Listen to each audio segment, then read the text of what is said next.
खाने पीने में क्या ध्यान रखना चाहिए? क्या खाने पीने का कोई असर पड़ता है? जी, बिल्कुल असर पड़ता है। खास तौर पे इस टाइम पे अगर कोलाइटिस हो जाता है, तो हम बहुत पंजेंट वेजिटेबल्स मना कर देते हैं। जब किसी को कोलाइटिस होता है तो उसे पता कैसे चलता है कि कोलाइटिस हो गया है? स्टमक बहुत ब्लोटेड फील होगा, पेनफुल फील होगा। नमस्कार, D5 चैनल हिंदी देख रहे दर्शकों का मैं वंदना स्वागत करती हूँ। आज एक बार फिर हमारे साथ जुड़ी हैं नेचुरोपैथ डॉक्टर शिखा गुप्ता। डॉक्टर शिखा, आपका बहुत बहुत स्वागत है हमारे इस प्रोग्राम में। नमस्कार, थैंक यू। डॉक्टर शिखा, आजकल कोलाइटिस की प्रॉब्लम भी बहुत ज़्यादा देखने को मिल रही है, तो सबसे पहले ये बताइए कि ये बीमारी होती क्या है, क्यों होती है ये बीमारी? जी, कोलाइटिस हमारी आंतों में लार्ज इंटेस्टाइन में इन्फ्लेमेशन के कारण कोलाइटिस हो जाता है। जिस इन्फेक्शन जिसे कहते हैं हम, हमारी लार्ज इंटेस्टाइन में जब होता है तो हम उसे कोलाइटिस का नाम देते हैं एलोपैथ में। इसके होने की क्या वजह होती है? देखिए, पहला तो है बहुत ज्यादा दिनों तक एसिडिटी का होना और बहुत ज्यादा एंटीबायोटिक का सेवन करने से भी कोलाइटिस हो जाती है। समटाइम्स बहुत टाइम तक कॉन्स्टिपेशन रहने से भी कोलाइटिस होती है और किसी और चीज का एक्सटर्नल फॉरेन मैटर का इन्फेक्शन भी कभी कभी कोलाइटिस का कॉज होता है। जब किसी को कोलाइटिस हो जाता है तो उसे क्या करना चाहिए? देखिए, कोलाइटिस के केस में आजकल बहुत केसेस बढ़ रहे हैं कोलाइटिस के। सिंपली उसमें हम जिस तरीके का ट्रीटमेंट प्रोटोकॉल फॉलो कर रहे हैं, वो है नेचुरोपैथी के हिसाब से मड पैक सबसे ज्यादा फायदा करता है, जिसको आप मैं सिखाती भी हूँ कि आप किस तरीके से आप आसपास की अपनी घर के बागीचे की मिट्टी को कैसे इस्तेमाल कर सकते हैं। उसको नेवल पे मड पैक की तरह अप्लाई करना चाहिए, जिसमें नेवल से 4 फिंगर्स आप डाउन राइट लेफ्ट इतना एरिया कम से कम कवर होना चाहिए, जो लार्ज इंटेस्टाइन को कवर कर ले। और मड बनाने के लिए आप अपने गार्डन बगीचे की 2 से 2.5 फीट गहरी मिट्टी को खोद लें और एक दिन पूरा धूप में उसको सुखा लें। फिर उसके बाद उसको देख लें, उसमें अगर कोई कंकड़ पत्थर है तो उसको हल्का सा छान सकते हैं, उसको आप इकट्ठा कर लें और अगले दिन अगर यूज करना है तो एक दिन पहले आप रात में भिगो दें। उसके बाद उस मिट्टी का ऐसे भी लेप कर सकते हैं, पर जहां पे भी स्टमक पे आप लेप कर रहे हैं तो 1 से 1.5 इंच की मोटाई होनी चाहिए। तो उसके लिए आप एक फ्रेम बना लें, उसके ऊपर मिट्टी लगा करके पेट पे पलट सकते हैं। तो इस तरीके से स्टमक पे मड पैक आधे घंटे के लिए लेना बहुत ही अच्छा है। वो पेट को ठीक भी करता है, स्वस्थ करता है और हमारी मड में बहुत सारे ऐसे मिनरल्स हैं जो हमारी बॉडी में पेनिट्रेट कर जाते हैं स्किन के थ्रू और उस स्टमक हीट को भी कम करते हैं और सेट भी करते हैं। मतलब जितना लार्ज इंटेस्टाइन कोलोन में इन्फ्लेमेशन है वो रिमूव करता है। मिट्टी की ये तासीर जो है उसको फायदा करवाती है और उसमें जो मिनरल्स हैं उसका भी फायदा स्टमक को मिलता है। उसके बाद जो पुराना चिपका हुआ फीकल मैटर है, जो कि हम नेचुरोपैथ सजेस्ट करते हैं कि 1-2 बार दिन में इनिशियल स्टेज पे अगर एनिमा दे दिया जाए तो इनिशियली बहुत तेजी से राहत मिलनी शुरू हो जाती है।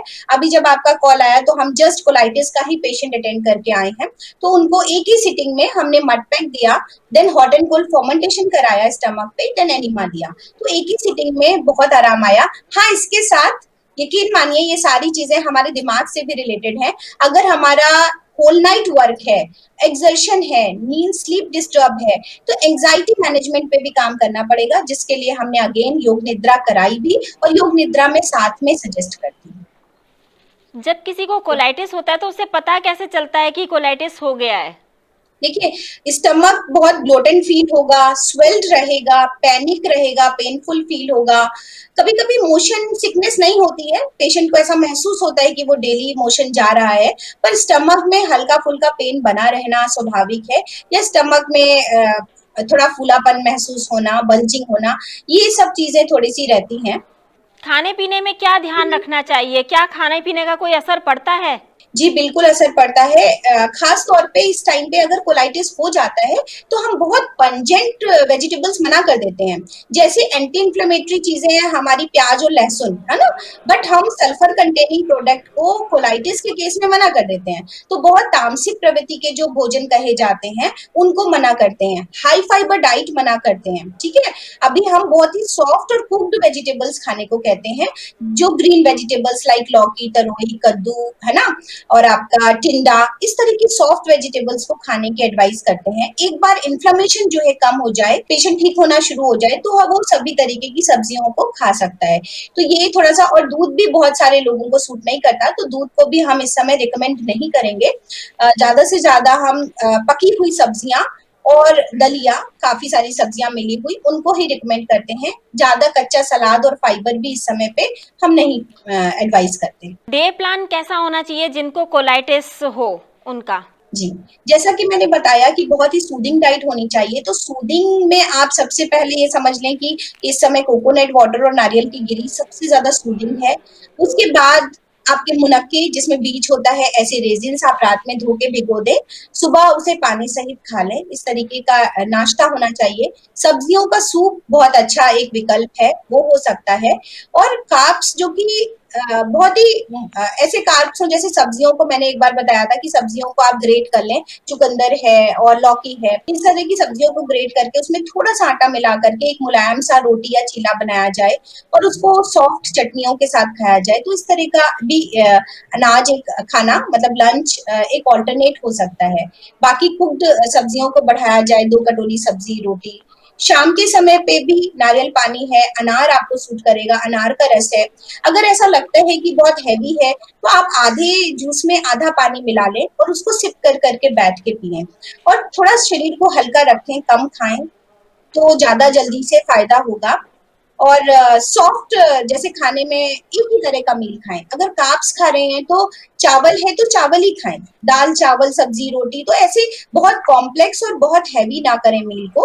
तो राइस में हम कहते हैं कि जैसे बहुत सारी सब्जियां डाल करके आप राइस को कुक कर लें, तो एक तहरी या बहुत सारी वेजिटेबल डाल के खिचड़ी का प्रिपरेशन उनके लिए अच्छा है। और ग्रीन लीफी वेजिटेबल्स की चटनी वगैरह बना के वो उनके लिए अच्छा है। तो ये धीरे धीरे आप इस तरह का मील प्लान रखेंगे तो ठीक हो जाएंगे। बहुत क्रॉनिक अगर स्टेज है, पेन बहुत ज्यादा है, तो ऐसे केस में बहुत ही सॉफ्ट चावल बना करके, मतलब कार्ब्स, ऐसे कार्ब्स जैसे उबला हुआ आलू, और ये थोड़े दिनों के लिए खाना बंद कर दिया जाए, फलों पे रहा जाए, सब्जियों के सूप पे रहा जाए, और ये सॉफ्ट कार्ब्स खाए जाएं, जैसे आलू है और आपका जो मैंने बताया शकरकंदी है उबली हुई, चावल है बहुत पका हुआ, इस तरह से। क्या चीज बिल्कुल नहीं खानी पीनी चाहिए? जी, ये मैंने आपको बताया कि बहुत सारा, अच्छा, अल्कोहल बिल्कुल नहीं लेना चाहिए। जो लोग भी अल्कोहल या स्मोक करते हैं, तो ऐसे में बहुत ज़्यादा इन्फेक्शन तेज़ी से बढ़ने की संभावना है। तो ये बिल्कुल रिस्ट्रिक्ट होना चाहिए। और बाकी ऑयल, स्पाइसी, क्योंकि ऑलरेडी इन्फ्लेमेशन है ना अंदर, और आप इस तरह की चीज़ें लेंगे तो बहुत तेज़ी से एग्रीवेट हो सकता है। तो इनको अवॉइड करना चाहिए पूरी तरह से।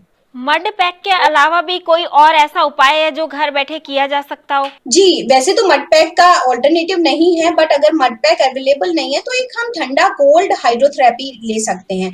ठंडा पानी का एक टॉवेल आप कर लें, और ठंडे पानी के बड़ी टॉवेल को पानी से, ठंडा पानी मतलब ताजा पानी, ताजे पानी से स्क्वीज करके 4-5 फोल्ड का बना करके आप नेवल पे अपने रख लें। इसको 30 मिनट रख करके भी आप मड पैक के 80% फायदे आपको मिल सकते हैं। तो इस तरह से ये cold water hydrotherapy plus enema आप घर पे ले सकते हैं और आपको फायदा मिल सकता है।